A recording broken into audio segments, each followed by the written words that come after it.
વૈષ્ણવો, જય શ્રી કૃષ્ણ. આજે આપણે એક એવા પ્રશ્નની ચર્ચા કરવી છે જે જીવનની કસોટી વખતે આપણા સૌના મનમાં ઉઠતી હોય છે. શું પ્રભુ પોતાના વાલા ભક્તને સુખ આપી શકે?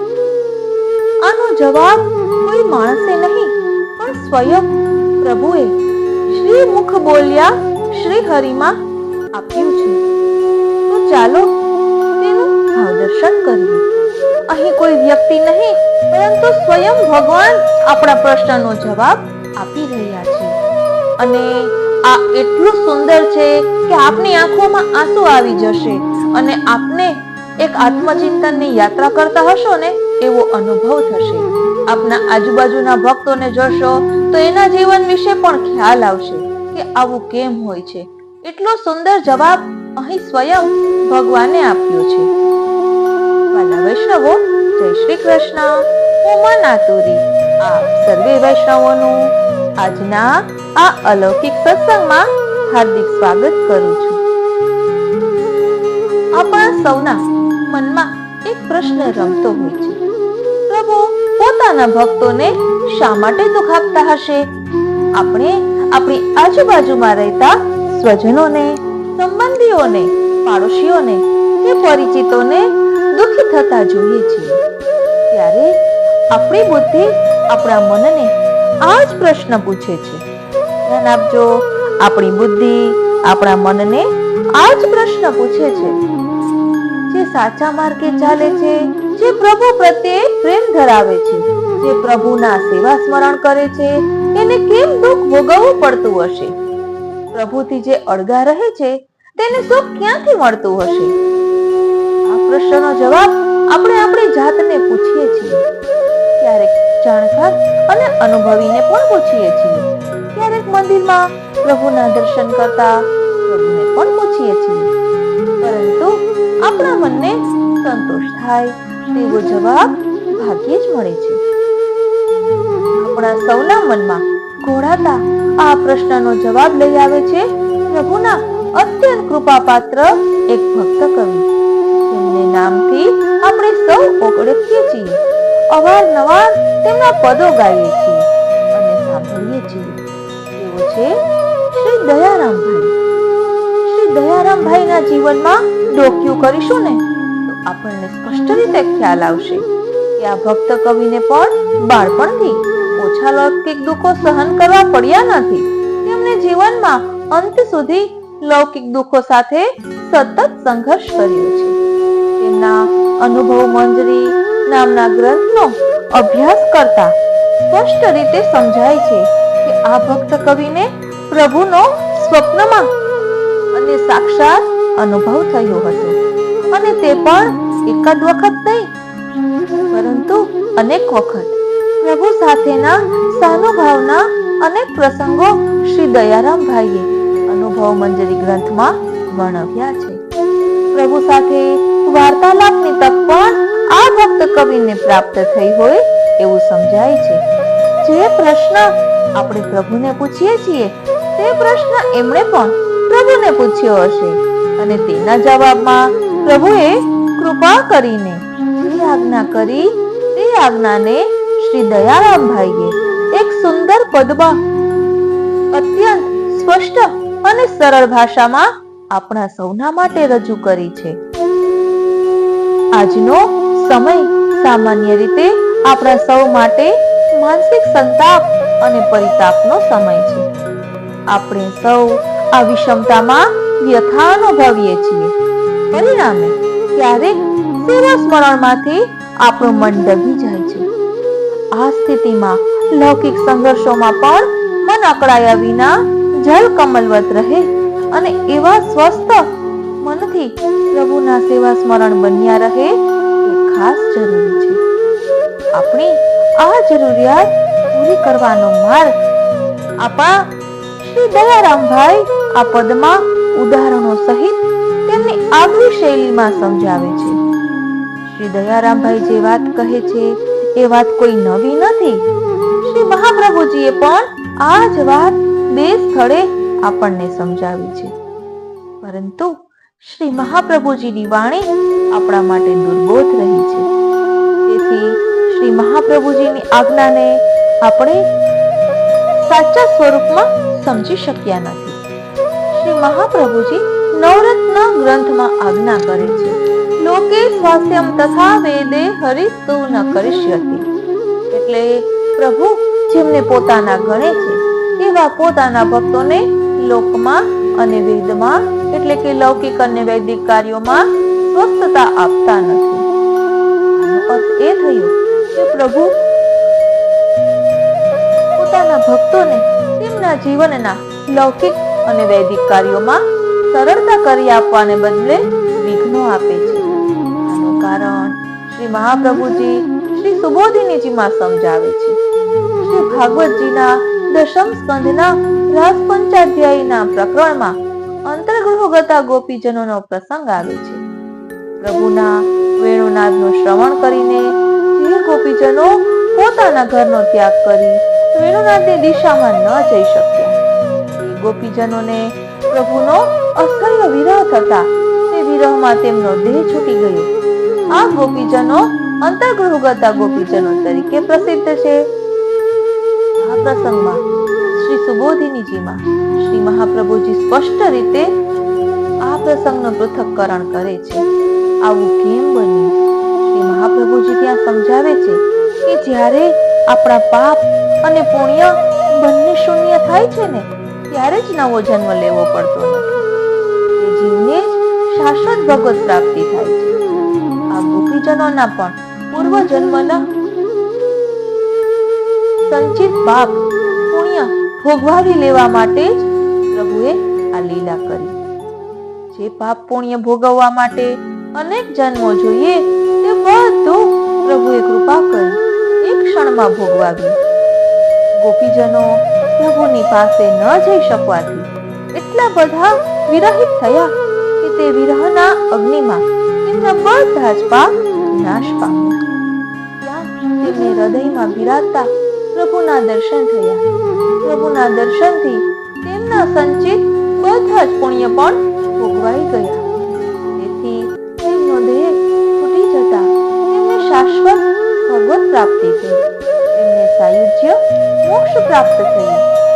આ આજ્ઞા પરથી આપણને સમજાય છે કે આપણા પણ અનેક જન્મોના પાપ પુણ્યોનો સંચિત સરવાળો અને ગુણાકાર એટલો મોટો હોય છે કે તે ભોગવવા અનેક જન્મો પણ ઓછા પડે. આ સંજોગોમાં પ્રભુ પોતાના ભક્ત પર કૃપા કરી વિચારે છે અને ઈચ્છે છે કે મારા આ ભક્તને હવે વિશેષ જન્મ મરણના ચક્રમાં ફેરવવા નથી. તેથી પ્રભુ ભક્તના ઓ શ્રીનાથજી ભક્તના અલૌકિક સુખ માટે તેને આ જન્મમાં જ બધા પાપ પુણ્ય ભોગવાવી દે છે. એટલે દુઃખ પડે તો જરા પણ ચિંતા ન કરતા રાજી થજો કે પ્રભુ તો જલ્દી આપણા પાપ પુણ્યનો સરવાળો શૂન્ય કરવા માંગે છે. એટલે બીજા મનુષ્યો કરતા ભક્તોના જીવનમાં વિશેષ દુઃખ આપતા હોય એવું આપણને લાગે છે. હવે આપણે બહાર ગામ જવું છે. ત્યાં ગયા પછી લગ્નનો આનંદ માણવાનો છે, પરંતુ બસમાં પગ મૂકવાની જગ્યા નથી. આ સંજોગોમાં આપણે એવું વિચારીએ છીએ કે તકલીફ પડે તો ભલે પડે, પણ એકવાર બસમાં ઘૂસી જઈએ, થોડું દુઃખ વેઠી લઈશું, પણ પછી તો વિશેષ આનંદ જ માણવો છે ને. આમ ભક્ત પણ એવું જ વિચારે છે કે આ લોકમાં થોડું વધારે દુઃખ પડે તો તે વેઠી લેવું, કારણ કે પ્રભુએ બધા જ પાપ પુણ્ય ભોગવવાનો અનુગ્રહ કર્યો છે. આ દેહ છૂટતા સદાયને માટે ભગવત પ્રાપ્તિનો આનંદ મળવાનો છે. આથી ભક્તને તેના જીવનમાં આવતા દુઃખો દૂર આપનારા હોતા નથી. દુઃખ આપનારા હોતા નથી, પણ પ્રભુની પાસે વહેલા જવાનું છે એ ભાવનાનું સુખ આપનારા બને છે. વારી જાઉં બલિહારી જાઉં અને શું કરી જાઉં. એટલે શ્રી હરિરાયજી શિક્ષાપત્રમાં પણ આ જ સિદ્ધાંત સમજાવે છે. આપ શ્રી આજ્ઞા કરે છે કે લૌકિકમાં આવેલો ક્લેશ સૂચવે છે કે પ્રભુએ હવે આપણો અંગીકાર કર્યો છે. ધ્યાન આપજો, લૌકિકમાં આવેલો ક્લેશ સૂચવે છે કે પ્રભુએ હવે આપણો અંગીકાર કર્યો છે. તેની પાછળ ઘણું રહસ્ય હોય છે હો. એટલે લૌકિક ક્લેશ પ્રભુનો શ્રાપ નથી, પણ પ્રભુનો પ્રસાદ છે. કઈ રીતે સંસારમાં કોઈ વ્યક્તિ પ્રત્યે આપણને ખૂબ મોહ હોય, પણ આપણે એ મોહને સમજી શકતા ન હોઈએ. આપણે એમને પ્રેમનું નામ આપતા હોઈએ, સતત એનું ચિંતન રહેતું હોય, એ જ આપણું સર્વસ્વ હોય. ઘરમાં કોઈ એવા વડીલ હોય, એને આપણે એ રીતે માન આપતા હોઈએ, એ કરતા હોઈએ, એટલે એક પ્રકારની તેનામાં આસક્તિ થઈ જાય. તો પ્રભુ એ આસક્તિ છોડાવવા માટે એવી લીલા કરે, એવો ઘરમાં ક્લેશનો અનુભવ કરાવે કે આપણી એના પ્રત્યેની એ મોહમાયા વાળી આસક્તિ છૂટી જાય અને આપણે પ્રભુ તરફ વળીએ. માટે ક્લેશ થાય તો પણ જરા પણ ડરશો નહીં. દયારામ ભાઈએ તો કલેશ કુઠાર નામનો પણ ગ્રંથ લખ્યો છે. એટલો સુંદર તેમાં પણ વર્ણન છે. પહેલા તો ખબર નહોતી, કલેશ નામ વાંચીને જ એ પુસ્તક ક્યારે ખોલ્યું નહોતું કે એવું જોઈને શું કરવું. પછી ખ્યાલ આવ્યો કે આમાં શું છે. એટલે ઘણી વખત આપણને ક્યાંય ખ્યાલ ના હોય, પરંતુ જેમ જેમ વાંચન મનન ચિંતન કરીએ તે પ્રમાણે ખ્યાલ આવે કે પ્રભુની આ કૃપાનું દાન છે. એટલે દુઃખ એ પ્રભુની કૃપાનું દાન છે.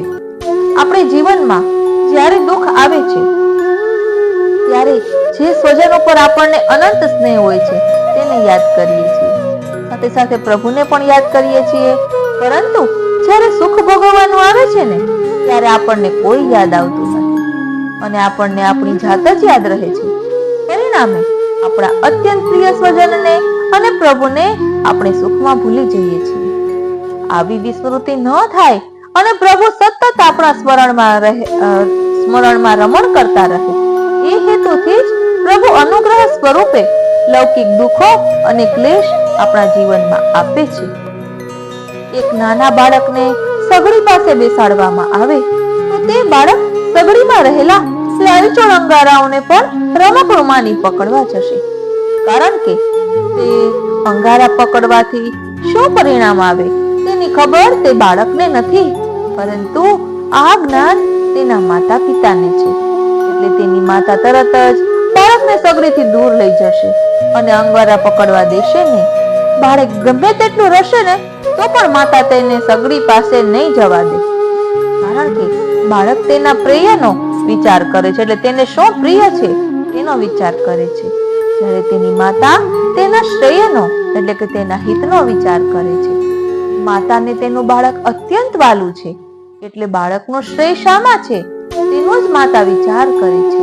રમકડું ન મળ્યું એનું બાળકને દુઃખ છે, એનો માતા વિચાર કરતી નથી. તે જાણે છે કે બાળક થોડી વાર દુઃખી થઈને પાછું ભૂલી જશે. આ જ પ્રમાણે પ્રભુ પણ અજ્ઞાની જીવને તેનું પ્રેય આપતા નથી, એટલે કે તેનું પ્રિય આપતા નથી, પણ એનું હિત એટલે કે શ્રેય શેમાં છે તેનો જ વિચાર કરીને તેનું હિત જેમાં હોય એ સિદ્ધ થાય તેવું કરે છે. આથી શ્રી મહાપ્રભુજી પુષ્ટિ પ્રવાહ મર્યાદા ગ્રંથમાં આજ્ઞા કરે છે કે જ્યારે ભક્તો ભક્તિનો માર્ગ છોડી પ્રભુનું વિસ્મરણ કરી જગતનો માર્ગ પકડવા જાય છે, ત્યારે પ્રભુ ક્યારેક તેમને શાપ પણ આપે છે. પરંતુ આ શાપ જીવના અલૌકિક કલ્યાણ માટેનો હોય છે. તેથી શાપ એ પણ પ્રભુનો અનુગ્રહ બની રહે છે. આથી જ કુંતીજીએ પણ પ્રભુને પાસે જીવનમાં દુઃખ જ માંગ્યું છે, સુખ માંગ્યું નથી. કારણ કે લૌકિક દુઃખ આખરે પ્રભુનું સુખ આપનારું બને છે. જ્યારે લૌકિક સુખ પ્રભુથી આપણને દૂર રાખી સંસારની ઘાટમાળનું દુઃખ આપનારું બને છે. આ સિદ્ધાંત શ્રી દયારામભાઈએ 18 પંક્તિઓના નાનકડા પદમાં બહુ સરળ ભાષામાં સમજાવ્યો છે. અહીં એવો પણ પ્રશ્ન થાય કે આ પદમાં 18 પંક્તિઓ કેમ? આપણને થતા લૌકિક દુઃખના અનુભવ 18 માધ્યમથી થાય છે. ધ્યાન આપજો, આપણને થતા લૌકિક દુઃખના અનુભવ 18 પ્રકારે થાય છે. આ 18 માધ્યમો આ પ્રમાણે છે. આપણી 11 ઇન્દ્રિયો, પંચમહાભૂતનું બનેલું આપણું શરીર, તેમાં 11 ઇન્દ્રિયો આવેલી છે. આ શરીરમાં રહેલા મન, બુદ્ધિ, આમ કુલ 18 થાય છે. અને 18 માધ્યમોથી આપણે લૌકિક દુઃખ અને ક્લેશનો અનુભવ કરીએ છીએ. એટલે આ 18 માધ્યમથી થતા લૌકિક દુઃખ અને ક્લેશના અનુભવથી દુઃખી ન થવાની સમજ આપવા માટે શ્રી દયારામભાઈ 18 પંક્તિઓમાં આપણને સમજાવે છે. આ પદ સરળ હોવા છતાં ઘણું જ અર્થગંભીર છે અને તેથી જ તેની પાછળ છુપાયેલું રહસ્ય સમજાય તો તેથી આપણું ભક્ત તરીકેનું જીવન ભગવતગામી બને. આ હેતુથી આ પદના રહસ્યને પ્રકટ કરતું સુંદર વિવરણ આપણે આ પુસ્તિકામાં પ્રાપ્ત થાય છે.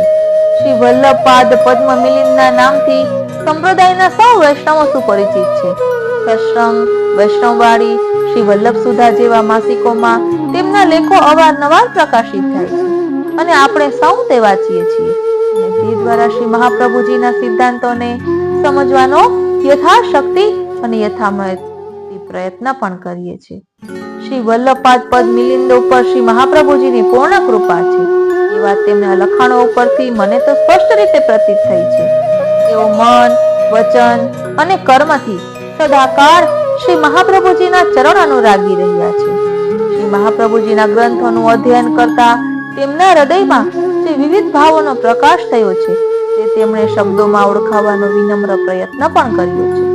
તેમનું એ બધું સાહિત્ય ઘણા સમયથી હું અવલોકી રહ્યો છું.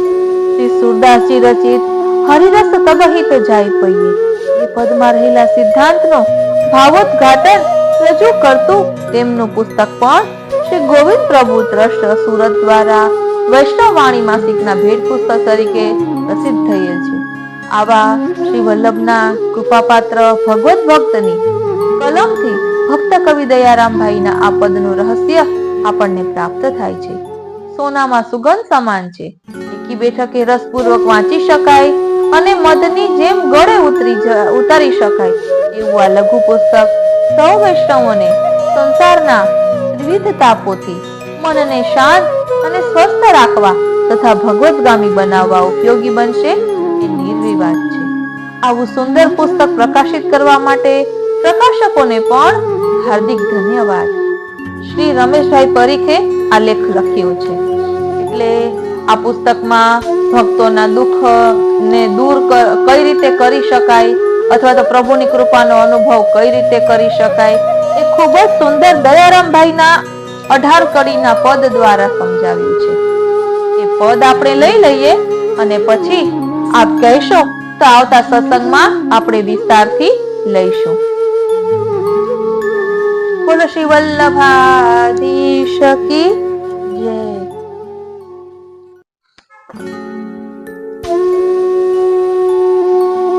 मन समझ समझ तू मेरा तोड़ दे नाता मानव से यहाँ नहीं कोई तेरा. हे મન તું આ માનવથી નાતો તોડી દે. એટલે આપણે એમાં લખેલું છે જ લઈએ અત્યારે.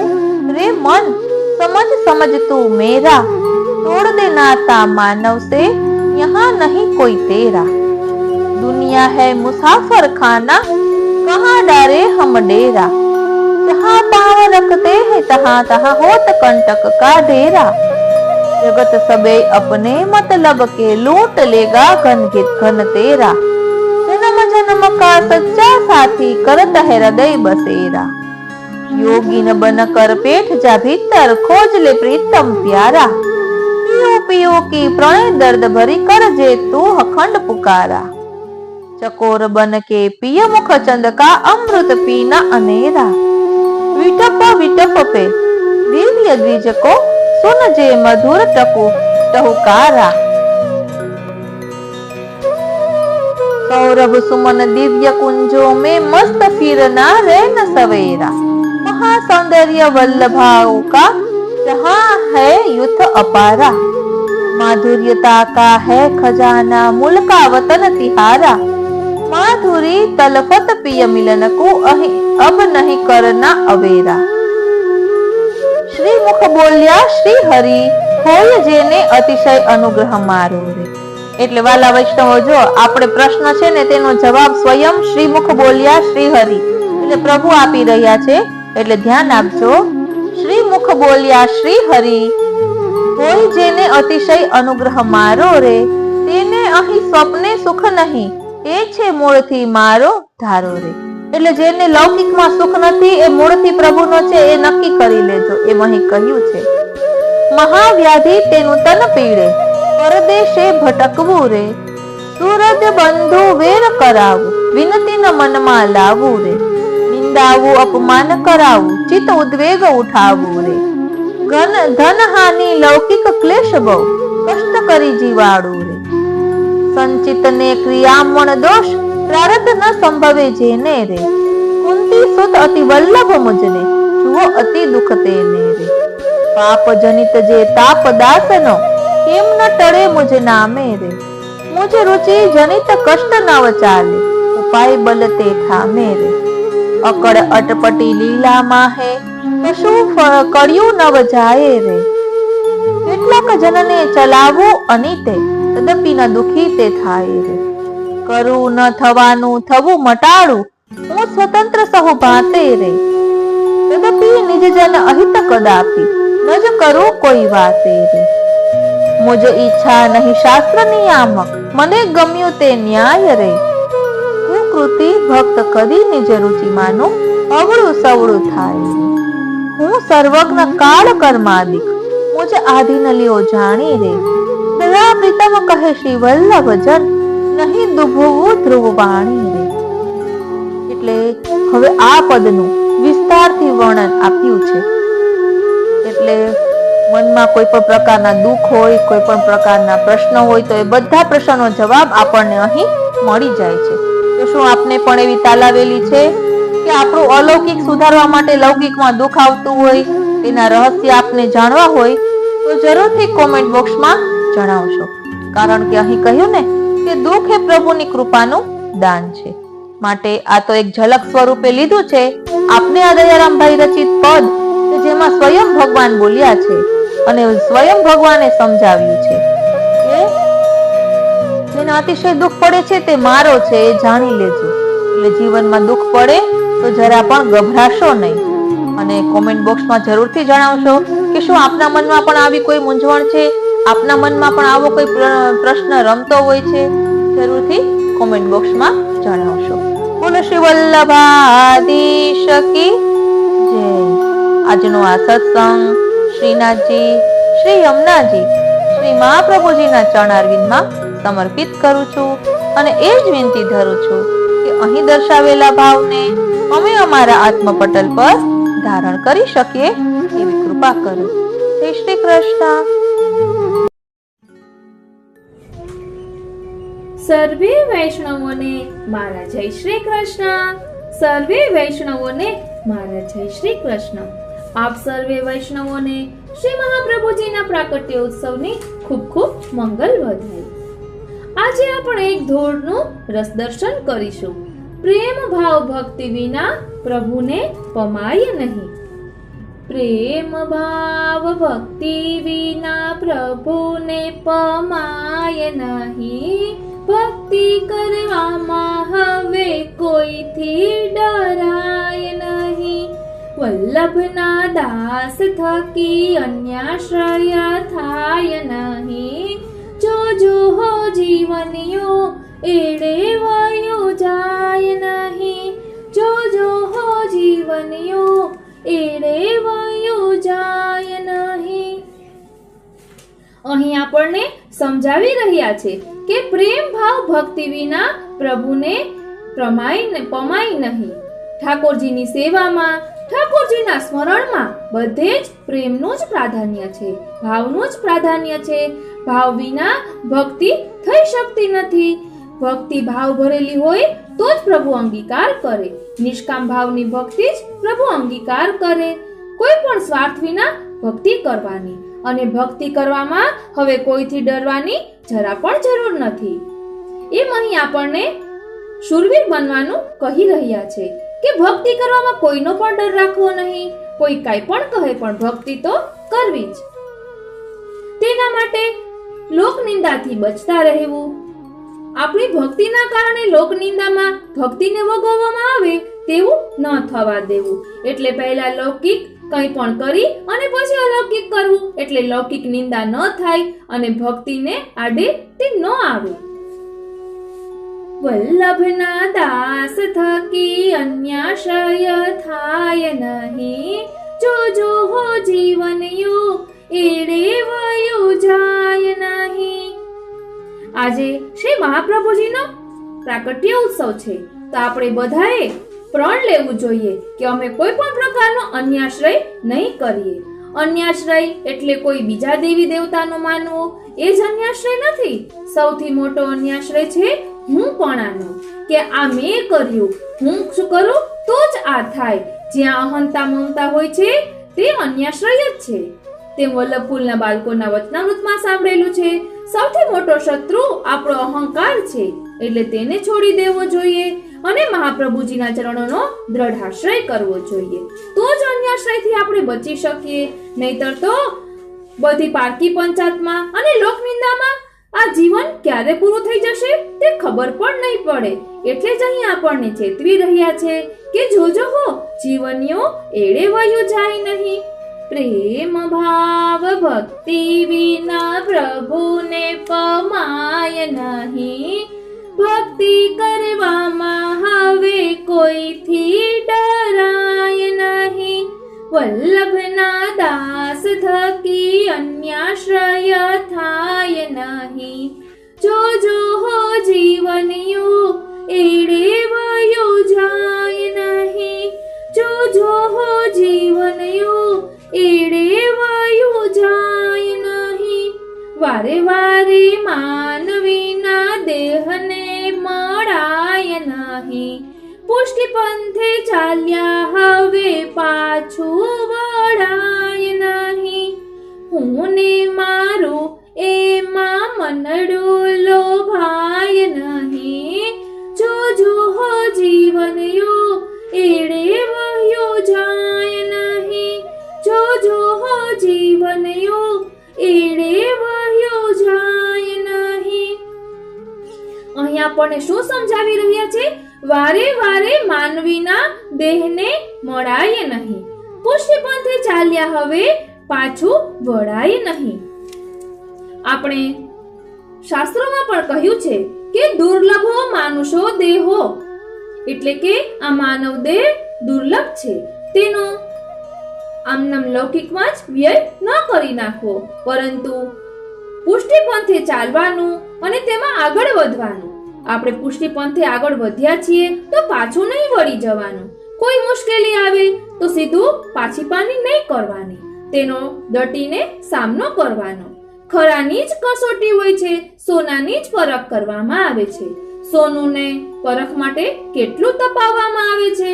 ભાતના ચોખાના દાણાનો આપણે વિચાર કરીએ તો તે ભાત છે તે કાચી દશા છે, તો તેને ભાતના રૂપમાં બદલાવવા માટે કેટલું તાપ સહન કરવાનો હોય છે, કેટલું તપાવવામાં આવે છે.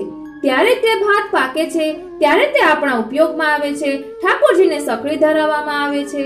તે કેટલું તપે છે ત્યારે તેનો અંગીકાર ઠાકોરજીની સામગ્રીમાં થાય છે. માટે કોઈ પણ કસોટી આવે તો જરા પણ ડર્યા વિના શ્રી મહાપ્રભુજીના ચરણોનો દ્રઢ આશ્રય કરી અને પુષ્ટિ પંથે આગળ વધવાનું. હું ને મારું એમાં મનડું લોભાય નહીં, જો હો જીવનયું એડે વયું જાય નહીં. હું અને મારું એ જ તો સૌથી મોટી તકલીફ છે. અહંતા અને મમતા એમાં જો આપણું મન ચાલ્યું ગયું એટલે કે આપણું મન સંસારમાં ગયું. આ મારી વસ્તુ છે, આ હું કરું તો જ આ કાર્ય થાય. એ અહંતા મમતા જ્યાં સુધી છે ત્યાં સુધી આપણે ક્યાંય પણ આગળ અલૌકિકમાં નહીં વધી શકીએ. જ્યારે હું અને મારુંમાંથી આ બધું પ્રભુનું જ છે, હું પ્રભુનો દાસ છું એવું કરશું ત્યારે જ આપણે પુષ્ટિ પંથે આગળ ચાલી શકશું. નહીતર જોજો હો આ જીવનયું એડે વયું જાય નહીં, એમ અહીં આપણને વારે વારે ચેતવી રહ્યા છે. પ્રેમ ભાવ ભક્તિ વિના પ્રભુને પમાય નહીં, ભક્તિ કરવામાં હવે કોઈથી ડરાય નહીં. વલ્લભના દાસ થકી અન્યાશ્રય થાય નહીં, જો હો જીવનયો એળે વાહ્યો જાય નહીં. વારે વારે માનવીના દેહને મળાય નહીં. પુષ્ટિ પંથે ચાલ્યા હવે પાછું વળાય નહીં. હું ને મારું એમાં મનડું લોભાય નહીં. જોજો હો જીવનયું એળે વહ્યું જાય નહીં. દુર્જનનો સંગ એ તો કદીએ કરાય નહીં. દુસંગ છે વિષ એના પારખા કરાય નહીં. સત્સંગ વિના તે સાર કે મેં સમજાય નહીં. જોજો હો જીવનયું એળે વહ્યું જાય નહીં. અહીં આપણને સમજાવી રહ્યા છે કે દુરીજનનો સંગ એ તો કદીએ કરાય નહીં. એટલે દુરીજન એટલે કોણ? કે જે આપણા ભક્તિ ભાવમાં વિક્ષેપ પાડે, આપણને શંકા કરાવે કે તમે આટલું ભગવત નામ લો કે આટલી ભગવત સેવા કરો તો પણ તમને આટલી કસોટી, એવું આપણો વિશ્વાસ દગાવે તેને દુરીજન જાણવા. તેનો સંગ કદીએ કરવો નહીં. દુસંગ છે વિષ એના પારખા લેવાય નહીં. દુસંગ એ વિષ સમાન છે, એટલે કે ઝેર સમાન છે. ઝેરથી શું થાય તેનું પરિણામ આપણે જાણતા હોઈએ તો તે ઝેર કેવું છે તે જાણવાનો પ્રયત્ન જરા પણ ન કરવો જોઈએ. એના પારખા ન લેવાય. એનું પારખું લેવા જઈએ તો તે વિષ આપણે લેવાથી મૃત્યુ પામીએ. એટલે દુસંગ આવું મહા દૂષણ રૂપ છે, વિષ રૂપ છે. એટલે એના કોઈ દિવસ પારખા ન લેવાય. જ્યાં પણ આપણે એમ લાગે કે આ દુસંગ રૂપ છે તો તેનાથી દૂર થઈ જવું, ચેતીને રહેવું, અને એવું લાગે ત્યાં મૌન ધારણ કરી લેવું.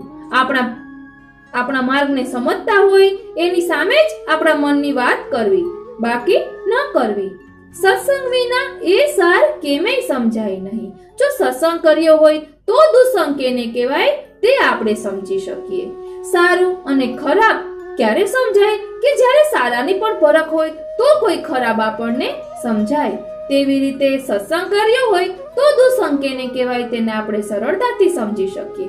માટે દુસંગ છે વિષ એના પારખા લેવાય નહીં, અને સત્સંગ વિના તે સાર કેમે સમજાય નહીં. એટલે તો શ્રી મહાપ્રભુજીએ માર્ગ રીત દિખાય પ્રગટ વે, માર્ગ રીત દિખાય. સેવા રીત પ્રીત વ્રજ જનકી, જનહિત જગ પ્રગટાય પ્રગટ વે, માર્ગ રીત દિખાય. એટલે તો શ્રી મહાપ્રભુજીએ આપણને શું સમજાવ્યું છે કે પ્રત્યક્ષ સેવામાં સેવા કરવાની અને પરોક્ષ સેવા તરીકે સત્સંગ કરવાનો. સેવા સમયે સેવા અને સત્સંગ સમયે સત્સંગ, દરરોજ સત્સંગ કરવાનો. એમાં વધાઈમાં પણ આવે છે કે નિજ મંડલી બુલાઈ, છીનક વિશ્રામ કર કે નિજ મંડલી બુલાઈ. એટલે દરરોજ સત્સંગ કરવો તેનું સૂચન અહીં શ્રી મહાપ્રભુજી આપણને બતાવી રહ્યા છે. જોજો હો જીવનીઓ એળે વયું જાય નહીં. અહીં વારંવાર ચેતવી રહ્યા છે કે જોજો હો આ જીવનને એમને વેડફી ન નાખતા.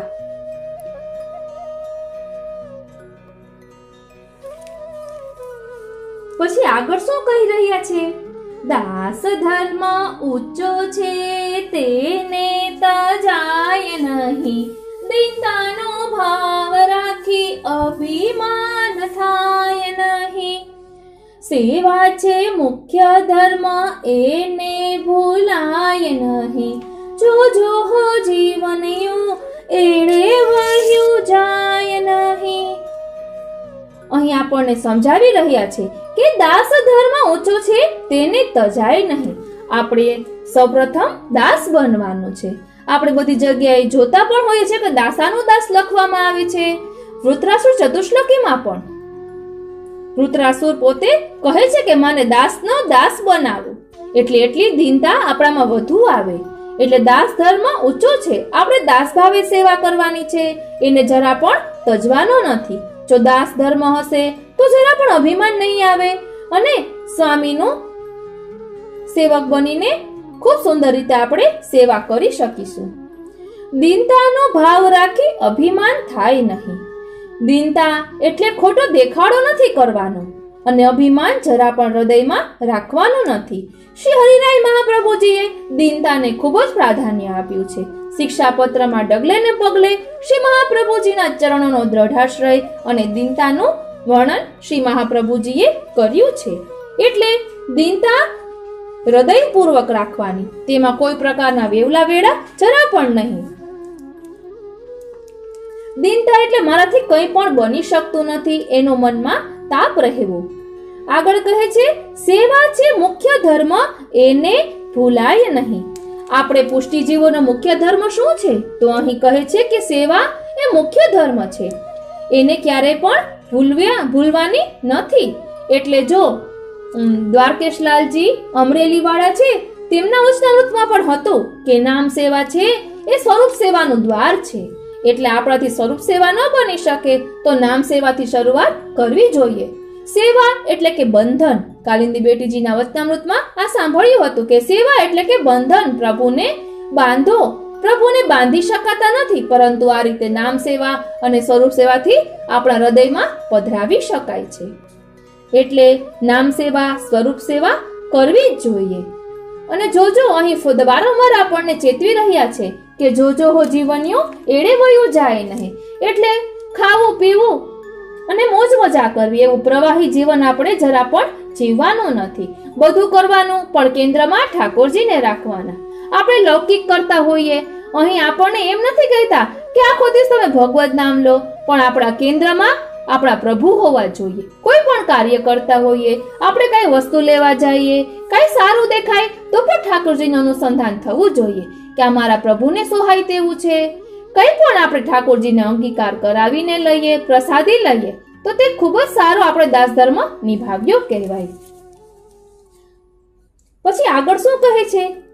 સેવા કરવામાં ચિત્ત અન્ય અથડાય નહીં, એકાગ્ર ચિત્ત વિના માનસી પમાય નહીં, ભક્તોની ભાવનાના પારને પમાય નહીં, જો હો જીવનયો એળે વહ્યું જાય નહીં, જો હો જીવનયો એળે વહ્યું જાય નહીં. અહીંયા સમજાવે છે કે સેવા કરવામાં ચિત્ત અન્ય અથડાય નહીં. એટલે આપણે સેવા કરતા સમયે ઠાકોરજીમાં જ આપણું ચિત્ત રાખવું જોઈએ. કારણ કે શ્રી મહાપ્રભુજીએ આજ્ઞા કરી છે કે ચેતસ્તત પ્રવણમ સેવા, ચિત્તનું પ્રભુમાં પરોવાવું તે જ સેવા છે. એકાગ્ર ચિત્તથી સેવા કરવાની. તનુજા વિતજા એકાગ્ર ચિત્તથી કરીએ તો તે માનસીમાં આપણે ચિત્તને એકાગ્ર કરી શકીએ, ત્યારે ફળરૂપ માનસી સેવાને આપણે પ્રાપ્ત કરી શકીએ. એટલે સૌપ્રથમ સાધન રૂપે તનુજા વિતજા સેવા કરીએ ત્યારે ફળરૂપ માનસી સેવા સિદ્ધ થાય. ભક્તોની ભાવનાના પારને પમાય નહીં, જો હો જીવનયો એળે વહ્યું જાય નહીં. ભક્તોની ભાવનાના પારને પમાય નહીં. સાચો પ્રેમ શું છે તે આપણે એક ઉદાહરણ દ્વારા જોઈએ. અહીંયા અમારા પાડોશમાં એક બેન દરરોજ ફ્રીઝરમાં મોટા ડબરામાં બરફ જમાવે અને ગાયને જલની જે કુંડી હોય તેમાં દરરોજ ડબરાનો તે બરફ મોટો તેમાં મૂકે. એટલે મેં એકવાર પૂછ્યું કે આ તમે કેમ આવી રીતે કરો છો? તો તેને કહ્યું કે ખૂબ જ ગરમી છે, તાપ ખૂબ જ પડે છે, તો આ રીતે બરફ આમાં હોય તો પાણી ઠંડુ હોય તો ગાયને કેટલો આનંદ આવે. એટલે આ થઈ તત્સુખની ભાવના. આ ઉદાહરણ પરથી આપણે આપણા ઠાકોરજીમાં તત્સુખની ભાવના રાખવાની તે આપણે સમજી શકીએ છીએ. ગાય મૂક છે, કાંઈ કહેતી નથી, પરંતુ પોતાના ભાવોને તે દર્શાવે છે. આપણે ઘણી જગ્યાએ જોતા હોઈએ છીએ કે આપણે ગાયને રોટલી દઈએ, ગૌગરાસ દઈએ તો તેનો સમય થાય એટલે તે અવાજ કરીને આપણને બોલાવે છે કે મને તમે ગૌગરાસ દઈ જાઓ. એટલે પ્રેમ છે એ જ સાચી વસ્તુ છે. આપણે ગાય સાથે પ્રેમ થઈ ગયો હોય તો જરૂર ગાય આપણી પાસે આવે અને અવાજ કરીને આપણને બોલાવે. આ રીતે તત્સુખની ભાવના જોવાની છે. ગાયના ઉદાહરણથી આપણે એ સમજીએ કે એ બેનને કેટલો ગાયમાં ભાવ હશે. એને ગાયના સુખનો કેટલો વિચાર કર્યો હશે, ત્યારે તેને આ ભાવ આવ્યો હશે. એટલે ભક્તોની ભાવનાના પારને પમાય નહીં. એટલે જ આ ઉદાહરણ લીધું કે મનના ભાવ, આપણે ભક્તોના ભાવનાને સમજવાનું છે. આપણા પુષ્ટિ માર્ગમાં ભાવના જ મુખ્ય છે. ભાવનાથી જ બધું સિદ્ધ થાય છે. સામગ્રી પણ બધા ભાવથી જ આવે છે. દરેક વસ્તુ ભાવથી છે, ભાવનાત્મક છે, ક્રિયાત્મક જરા પણ નથી. અહીં વારંવાર જીતે છે કે જોજો હો જીવનિયું એળે વહ્યું જાય નહીં. હવે આગળ શું કહે છે? કૃષ્ણ સમાન અન્ય કોઈને કહેવાય નહીં, વલ્લભ સમાન બીજા કોઈથી થવાય નહીં. લીલા રસ પાન દેવી જીવ વિના થાય નહીં, જોજો હો જીવનિયું એળે વહ્યું જાય નહીં. અહીં આપણને સમજાવી રહ્યા છે કે કૃષ્ણ સમાન અન્ય કોઈને કહેવાય નહીં. જ્યારે શ્રી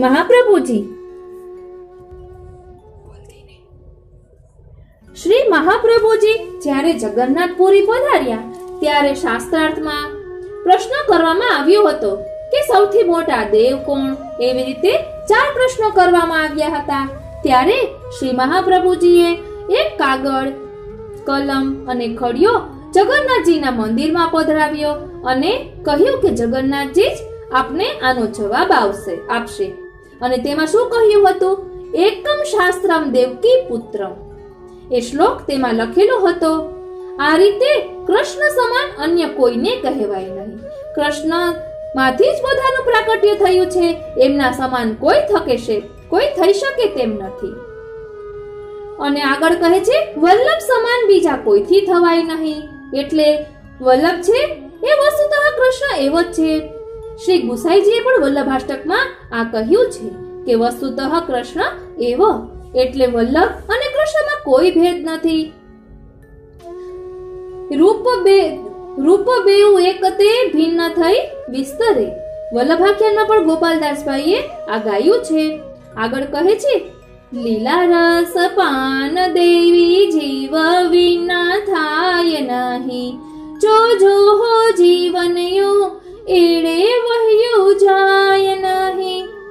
એક અત્યારે યાદ આવ્યું એટલે પહેલા કહું કે ભાગવતજીમાં ઠાકોરજી પોતે કહે છે કે જે વ્યક્તિ અથવા જે માનવ સત્કર્મ, સત્સંગ અને સેવા ત્રણેયમાંથી એક પણ વસ્તુ ચૂકશે તો તેને હું મારાથી વિમુખ માનીશ. એટલે સેવા એટલે આપણે આગળ સમજી ગયા કે નામ સેવા કે સ્વરૂપ સેવા, જે અનુકૂળતા હોય તે. સત્સંગ એટલે દરરોજ ઠાકોરજીની લીલાનું ચિંતન કરવું, 84,252 વૈષ્ણવનું વાંચન કરવું, તેમના જીવનનું ચિંતન કરવું. શિક્ષાપત્રમાં હરિરાય મહાપ્રભુજી આપણને જે પુષ્ટિ જીવોના કર્તવ્યો દર્શાવ્યા છે તેનું ચિંતન કરવું. આ રીતે લીલા રસનું પાન કરવું એટલે તે સત્સંગ થયો. અને સત્કર્મ એટલે આપણે કેમ સત્કર્મ એટલે કોઈનું સારું વિચારીએ, કોઈનું સારું કરીએ, નિષ્કામ ભાવે. આપણે કેમ ગાયને રોટલી આપીએ, એટલે કોઈ પણ પ્રકારનું સત્કર્મ. આ ત્રણ જેના જીવનમાં હશે તે જ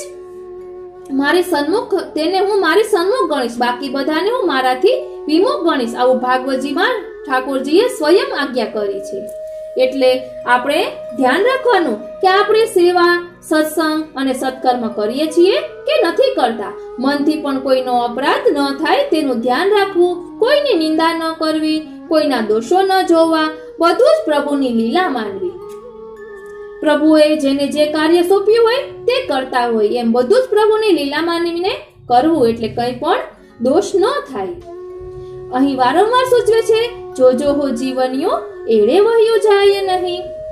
હવે આગળ સમજાવી રહ્યા છે અષ્ટાક્ષર મંત્રને ઘડીએ ભૂલાય નહીં, અન્ય મંત્ર તંત્ર તાણી પાસમાં જવાય નહીં, અન્યાશ્રય કરે તેનો સંગ કદી થાય નહીં, જોજો હો જીવનયું એળે વહ્યું જાય નહીં, જોજો હો જીવનયું એળે વહ્યું જાય નહીં.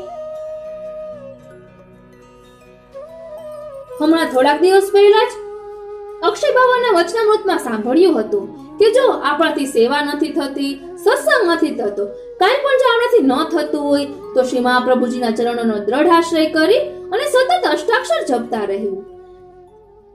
ટૂંકમાં કાંઈ પણ જે ન થતું હોય તો શરણાગતિનો માર્ગ, જેને પ્રપત્તિ માર્ગ કહેવામાં આવે છે, તે તો આપણે કરી શકીએ. એટલે શ્રી મહાપ્રભુજીના ચરણોનો દ્રઢ આશ્રય કરી સતત અષ્ટાક્ષરનું રટણ કરવું, એને જરા પણ ભૂલવું નહીં. અષ્ટાક્ષર એટલે શ્રી કૃષ્ણ શરણમ મમ. શ્રી એટલે શ્રી સ્વામિનીજી, કૃષ્ણ એટલે કૃષ્ણ, એટલે કે અહીં યુગલ સ્વરૂપનું ચિંતન કરવામાં આવ્યું છે કે હું આપની શરણે છું, એમ શરણાગતિ સ્વીકારવાની છે. આગળ કહે છે અન્ય મંત્ર તંત્ર તણી પાસમાં જવાય નહીં. એટલે અષ્ટાક્ષર છે તે મહામંત્ર છે. થોડાક દિવસ પહેલા ગોવિંદરાયજી વાપીવાળા છે, એમના પિતાશ્રીના વચનામૃતમાં પણ સાંભળ્યું હતું કે વૈષ્ણવો પૂછવા આવે કે અમે ક્યાં પાઠ કરીએ, શું કરીએ, તો અષ્ટાક્ષરની આજ્ઞા કરતા કે એમ નહીં, બીજું કંઈક કહો. અષ્ટાક્ષર શું છે તેનું મહાત્મ્ય આપણે સમજતા નથી, એટલે આપણે આવું કહીએ છીએ. અષ્ટાક્ષરને મહામંત્ર કહેવામાં આવ્યું છે. એટલે આપણું પુષ્ટિ સાહિત્ય જે બધું છે તે બધાનો નિચોડ શ્રી કૃષ્ણ શરણમ એ અષ્ટાક્ષરમાં રહેલો છે. એટલે સતત અષ્ટાક્ષર મંત્રનું રટણ કરવાનું કહ્યું છે. અષ્ટાક્ષરનું પ્રાકટ્ય કઈ રીતે થયું તે પણ આપણે જાણીએ છીએ કે ઠાકોરજી અને સ્વામિનીજીએ માન કર્યું હતું. સ્વામિનીજીએ માન કર્યું હતું અને મહાપ્રભુજી તેમનું માન છોડાવવા ત્યાં પધાર્યા અને બંનેનું માન છોડાવી અને શ્રી મહાપ્રભુજી બોલ્યા શ્રી કૃષ્ણ શરણમ મમ. એટલે સ્વામિનીજી સહિત કૃષ્ણ એ મારું શરણ છે, એમની શરણે હું છું. આ રીતે અષ્ટાક્ષરનું પ્રાકટ્ય થયું છે. એટલે અન્ય મંત્ર તંત્રની તો કોઈ વાત જ નથી. આપણે ઘણીવાર છાપામાં પણ મંત્રો જોતા હોઈએ છીએ, તો ઘણા કોઈ પણ તકલીફ આવે તો આના માટે આ મંત્ર, એવી કોઈ પણ પાશમાં પડવાનું નથી, એવા અન્યાશ્રયમાં ક્યાંય પણ દોરાવાનું નથી. અષ્ટાક્ષર નું રટણ કર્યા કરીએ એટલે બીજું કંઈ પણ કરવાનું રહેતું નથી. શ્રી ગુસાઈજીએ પણ અષ્ટાક્ષર મંત્રને સમજાવતો ગ્રંથ લખ્યો છે, અષ્ટાક્ષર મંત્ર નિરૂપણમ. આપે કૃપા કરીને એટલે જ તેમાં અષ્ટાક્ષરનું મહાત્મ્ય દર્શાવ્યું છે કે કોઈ પણ પ્રકારની તકલીફ હોય તો અષ્ટાક્ષરનું રટણ કરવાથી તે દૂર થાય છે. આપણે કોઈ પણ વસ્તુનું મહાત્મ્ય સમજીએ તો જ તે આપણે કરવા પ્રેરાઈએ છીએ. માનવનો સ્વભાવ લોભી છે, એટલે લાલચ સ્વભાવ છે, એટલે કંઈ પ્રાપ્ત થતું હોય તેવું હોય તો જ આપણે તેમાં આગળ વધીએ. એટલે શ્રી ગુસાઈજીએ કૃપા કરીને અષ્ટાક્ષર મંત્રનું નિરૂપણ પણ કર્યું છે. હવે આગળ શું કહે છે કે અન્યાશ્રય કરે તેનો સંગ કદી થાય નહીં. એટલે જે અન્યાશ્રય કરતા હોય, આપણા પ્રભુ સિવાય બીજાના શરણે હોય અને આપણને પણ તે બાજુ દોરવાનો પ્રયત્ન કરતા હોય તો તેનાથી આપણે સદા દૂર રહેવું, મૌન ધારણ કરવું, ક્યાંય પણ આપણા માર્ગને પ્રગટ કરવાનો પ્રયત્ન ન કરવો. જે આપણા માર્ગને જાણતા હોય તેની સામે જ પ્રગટ કરવો, કારણ કે પ્રગટ કીએ રસ જાય. અનુભવી બિના અનુભવ કહા જા નહીં. એટલે જે અનુભવી હોય તેને જ આપણા અનુભવો કહેવા. પછી આગળ વરી પાછા આપણને ચેતવે છે કે જોજો હો જીવનીઓ એડે વહ્યું જાય નહીં. પછી શું કહે છે આગળ? શરણાગત જીવનો વાળ વાકો થાય નહીં, વલ્લભના સેવકની અન્ય ગતિ થાય નહીં. કળિયુગના ધર્મ જોઈ માધુરી લોભાય નહીં, જોજો હો જીવનયો એડે વહ્યું જાય નહીં. અહીં આપણને સમજાવે છે, આગળ આપણને સમજાવ્યું કે અષ્ટાક્ષરનું સતત રટણ કરવું અને શરણાગતિ સ્વીકારવી. હવે કહે છે કે શરણાગત જીવનો વાળ વાકો થાય નહીં. એટલે આપણે શ્રી મહાપ્રભુજીની, શ્રી ઠાકોરજીની શરણાગતિ સ્વીકારી છે, પછી આપણું કંઈ પણ બગડવાનું જ નથી. વલ્લભના સેવકની અન્ય ગતિ થાય નહીં. એટલે જેને શ્રી મહાપ્રભુજીના ચરણોનો દ્રઢ આશ્રય કર્યો છે તે ક્યારે પણ અન્યાશ્રય કરશે જ નહીં, કારણ કે તેને શ્રી મહાપ્રભુજીના ચરણોનો દ્રઢ આશ્રય છે. દ્રઢ ચરણનો કેરો ભરોસો, શ્રી વલ્લભ નખ ચંદ્ર છટાબીન સબ જુગ માંજ અંધેરો. એટલે શ્રી મહાપ્રભુજીના ચરણોમાં જ બધું રહેલું છે. આપણે બીજે ક્યાંય પણ જવાની જરા પણ જરૂર નથી. કળિયુગના ધર્મ જોઈ માધુરી લોભાય નહીં. અહીં માધુરી છાપ છે, એટલે આ જે નિધોડ લખ્યું છે તે તેનું ઉપનામ માધુરી હશે. એ કહે છે કે કળિયુગનો ધર્મ જોઈને આ માધુરી જરા પણ લોભાશે નહીં અને આપણને ચેતવે છે કે જો હો જીવન્યો એળે વયું જાય નહીં. હવે આપણે આ આખું ધોળ એકવાર ગાઈએ એટલે આપણે આખું સમજ્યું તેનું ચિંતન થઈ જાય. પ્રેમ ભાવ ભક્તિ વિના પ્રભુને પમાય નહીં. પ્રેમ ભાવ ભક્તિ વિના પ્રભુને પમાય નહીં. ભક્તિ કરવામાં હવે કોઈથી ડરાય નહીં. વલ્લભના દાસ થકી અન્યાશ્રય થાય નહીં. જો હો જીવનયો એણે વયો જાય નહીં. વારે વારે માનવીના દેહને મળાય નહીં. પુષ્ટિ પંથે ચાલ્યા હવે પાછું વળાય નહીં. હું ને મારું એમાં મનડું લોભાય નહીં. જો હો જીવનયો એણે વયો જાય નહીં. દુર્જનનો સંગ એ તો કદીએ કરાય નહીં. દુસંગ છે વિષયના પારખા કરાય નહીં. સત્સંગ વિના તે સાર કે મેં સમજાય નહીં. જો હો જીવનયો એળે વયો જાય નહીં. દાસ ધર્મ ઊંચો છે તેને તજાય નહીં. દીનતાનો ભાવ રાખી અભિમાન થાય નહીં.